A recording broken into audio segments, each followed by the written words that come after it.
had a few minutes, so I thought I'd make this video. It's a follow up to the one I um, made the other day. It's about a movie I watched called It. I saw the TV Glow was the name of the movie, and it suggests simulated reality in the movie, and they're stuck in it. And I mentioned that it shows a lot of the um, consistencies with what Matt from Quantum of Conscience says with the whole magenta thing. It's like the magenta thing coming straight up again in that movie. But here's a new thought about the whole magenta deal. Um, you know, we and I have actually already mentioned this before, but uh, everything's inverted, and in that, I think I even mentioned it in the video that everything's inverted. Um, you know, made to look bad. I think my son's about to come out, but so maybe magenta in actuality is a good thing. You know what I'm saying? To me, I like it. I like that cyberpunk aesthetic, which uses a lot of magenta. Maybe it's just my personal preference, but in my real world, maybe we all have our own what the real reality is, and you see your real world through your lens, through your perceptual filter, while I see my real world through my perceptual filter. So for me, the magenta is a good thing. So, anyways, the tone, the ambience of the movie, I saw the TV Glow. It kind of is reminiscent of the real world that I perceive, um, giving those subtleties and well, in that movie, it just kind of just it feels like the real world, except it has an eerie type of overlay onto it. In that movie, and so I could kind of say to you, hey, if you watch that movie, that's what the real world is like. I could say that to you. Hey, that's what the real world is like.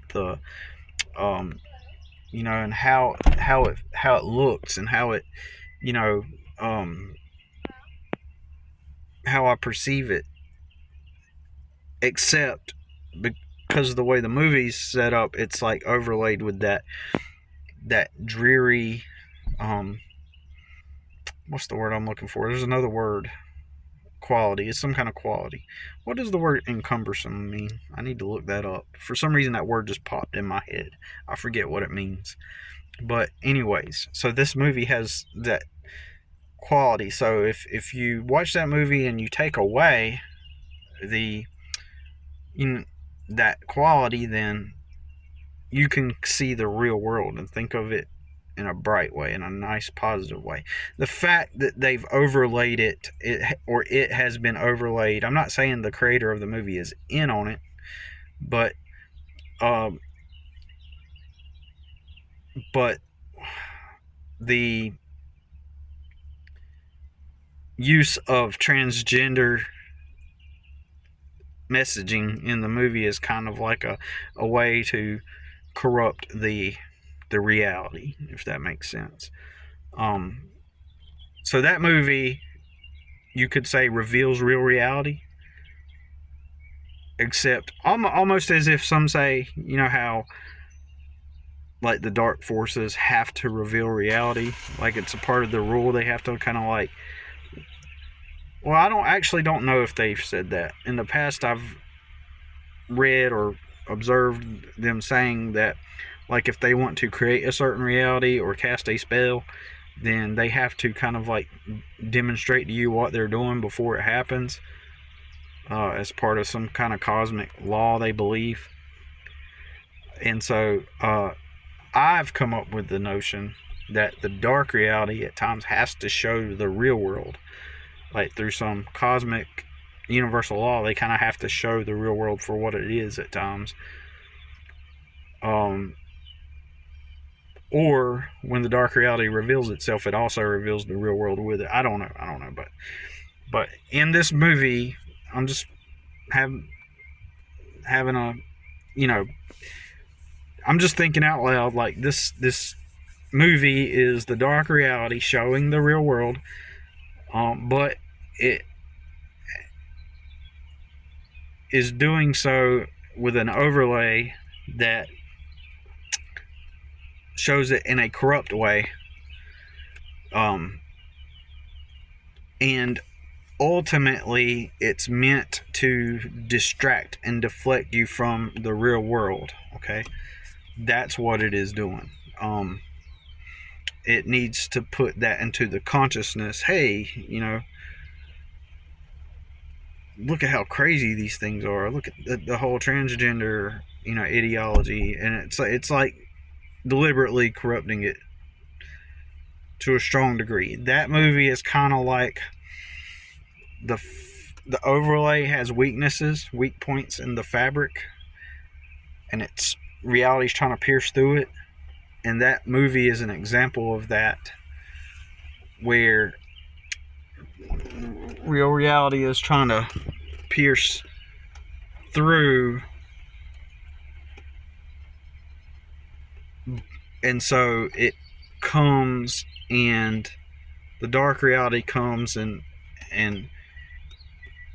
to that point where it's about to pierce through, and it has to put its message over it to prevent you from seeing the real reality. And here's another crazy thing. My family come from Gaston County, North Carolina. Most of them. My mom's side. My dad's side is from the eastern side of the Carolinas, or the middle eastern portion of the Carolinas, right? And back in the day, we have this southern small town culture that's all about drugs and smoke, and and people go through this infantile party phase, and with this small town mentality, that is what I grew up around, having grown up around poor people especially, but in this city that I live in, that has, back in the day, still many, and even today, a lot of small town overtones and undertones, vibes. There's this certain element of culture, certain part of our culture, where it's just trashiness. It's act like Eminem, smoke, gangster, like just the stupid element of that small town mentality, the low IQ, just the stupid stuff. I spent my whole life trying to get away from that poverty mentality, that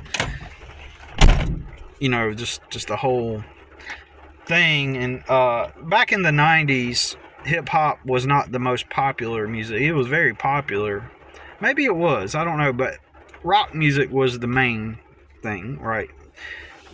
During the 80s, early 90s, until Nirvana broke through and brought grunge onto the scene, which really changed everything up. But there was still kind of like this rocker kind of thing. And now if somebody, especially if a white dude back in that time, put on a flat bill hat and tried to act hip hop like that, they would call them gray boys. It would be so odd. It would be weird, right?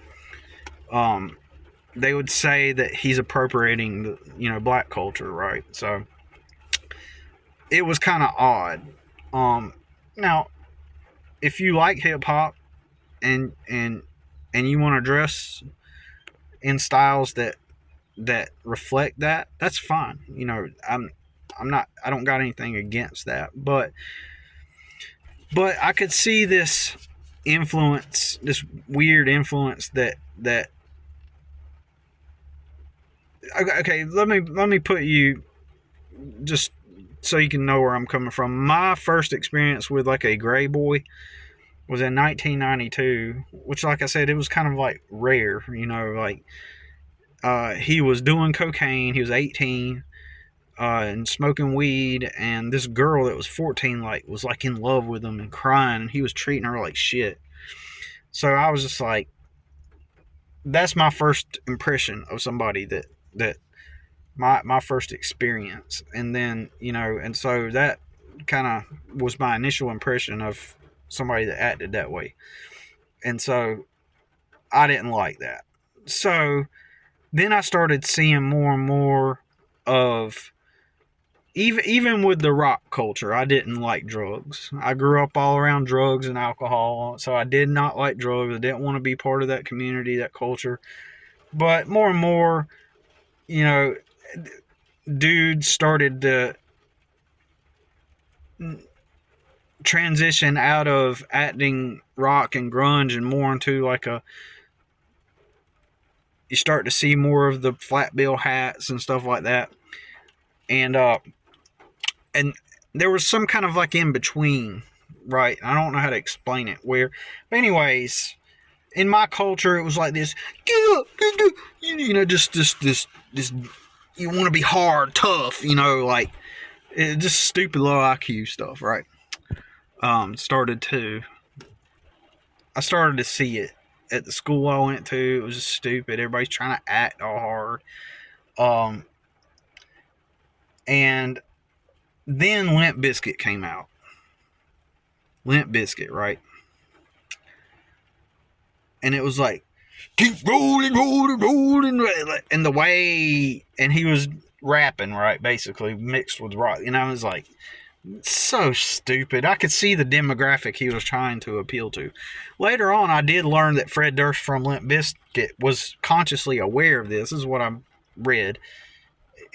I read that he's actually an intelligent dude, and that he was aware of this demographic, up and coming demographic, where he could profit off of it from a business perspective. And so he branded himself as this tough, keep rolling guy, like, and he knew that by acting that way, it would appeal to a certain demographic, which would make him money.